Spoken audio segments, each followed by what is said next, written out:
चोख प्रत्युत्तर।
तर आपण जैसलमेर मधली दृश्य बघितली। भारतीय वायुदलाने जैशच्या बहावलपूरला पुन्हा एकदा लक्ष केलेलं आहे। मोठ्या प्रमाणात मिसाइल्स आणि ड्रोन्स डागल्याची माहिती समोर येते।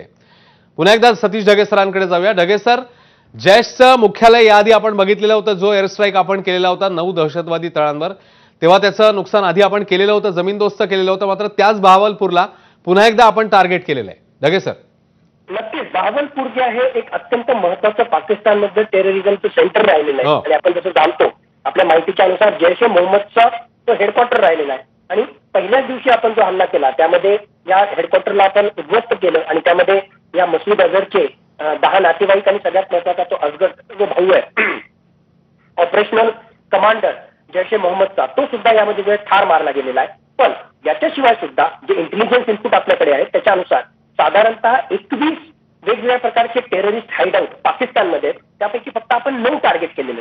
आता उरलेल्या 12 मध्ये खरोखरच सध्या जे आहेत कशा प्रकारचे ऍक्टिव्ह